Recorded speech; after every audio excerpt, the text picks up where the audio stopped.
Lord of Life Lutheran Church began as a vision, a specialized ministry to men and women in the third chapter of life. In December 1979, the Lutheran Church in America and the American Lutheran Church began a joint venture in Sun City West, and pastors Dan Adamczyk and Elmer Hortland led worship. And then in February 1981, the Division for Mission in North America of the LCA sent Pastor Charles Ruby as a mission developer. On November 15, 1981, Lord of Life organized as a congregation with 160 charter members, and 1 month later, the congregation called Pastor Ruby as its first pastor.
Oh, golly, yes, it was small. Mm-hmm. I think we started with probably with 40, 50 members. Mm-hmm. But for a long time, there was maybe 10, 12, 15. And we would meet at one of the assembly rooms. Mm-hmm. And everybody, the women would bring the coffee, the donuts, Mm-hmm. and so forth. It was a small operation. Mm-hmm. But we got to know the people much better that Mm-hmm. way. Mm-hmm. I just remember when this church started, how we would meet in the social hall, and particularly first in the bank, which is now Long's Realty, I guess, and then we'd meet in the social hall, and Pastor Ruby and Shirley, they would get up and kind of act out their parts ever so often. I saw some pictures of them dressed like Martin Luther and Katie. They like to do that. It was very different. Mm-hmm. Nobody else has ever done anything like that. But It sounds like they were very creative. yes, they were. Yeah. Do you know? I just remember growing all the time. Mm-hmm. We started out originally in the lecture hall, which would only seat like 25 people. Mm-hmm. And then we put chairs out on the little patio thing there, that little walkway. And in fact, my dad and I was working at Radio Shack at that time too, and I got a speaker and ran a wire from their podium, so there was a speaker out there, so whoever sat outside could hear what was going on. Mm-hmm. And then after that, when it just got too large, then we got into the social hall. The Presbyterians had services. We followed the Presbyterians, and the Methodists followed us. And the service could not last long because, like on Communion Sunday, the Methodists would all be lining up at the back of the social hall. And we had our Sunday coffee hour on that little patio that overlooked the thing. It was... Those sound like good memories. They are. Yeah. Because we came here, we did not know a soul. Mm-hmm. And that was our family. Mm-hmm. And I have always said, I don't know what I would have done without my church when my husband died. Because he died very suddenly of a heart attack. Mm-hmm. And they were my family. Yeah. to start the council. He came over one day and rapped on my door and asked me if I would be interested in being on the council.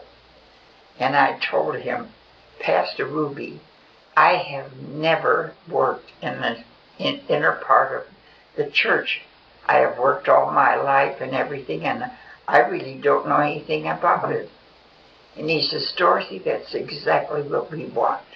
We want somebody to come with a clear mind that will listen to it and make, judgments.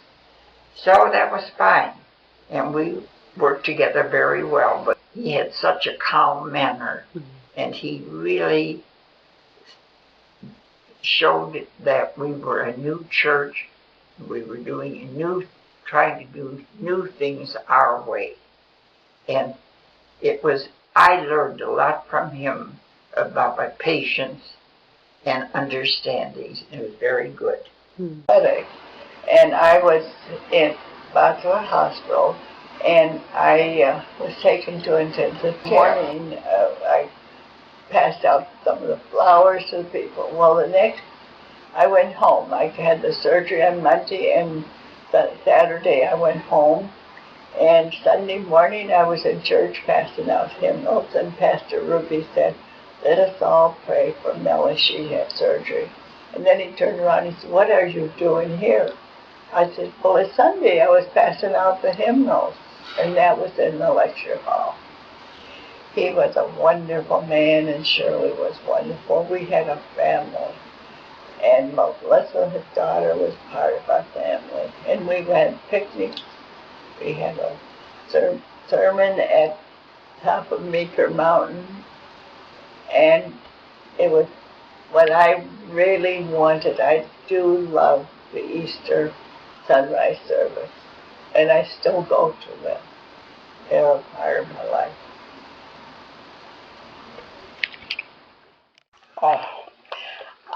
John and I were just moving into our home in Sun City West, and he had not gone to church very much in his life, and he was an Orthodox Catholic, so there was quite a difference.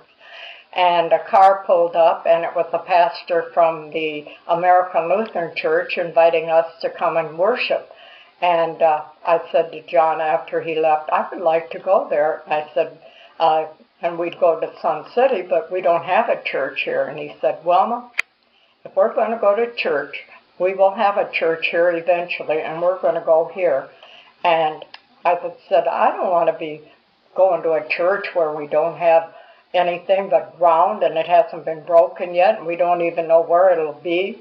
And he said, well, if we're going to live here, we're going to worship here. And I'm so grateful that the Holy Spirit saw it within him to say that, because it was the best move that we made, to see the Lord of Life go from nothing until what it is today is a miracle. And I know that God is working with us all the time. And I pray every day that I hope what's going on at our church now is what the Lord had thought about for us 5 years down the line, that this is what we're doing, and that we're doing what he wants us to do, not what we want to do. Which building then, once you had your land, how did you decide which building to start with? And so we couldn't decide which one we should build, because they had all the others had done the social halls first, not the church. And our people decided that they didn't think they would live long enough to see a church, and so we had our church built first, which was really nice.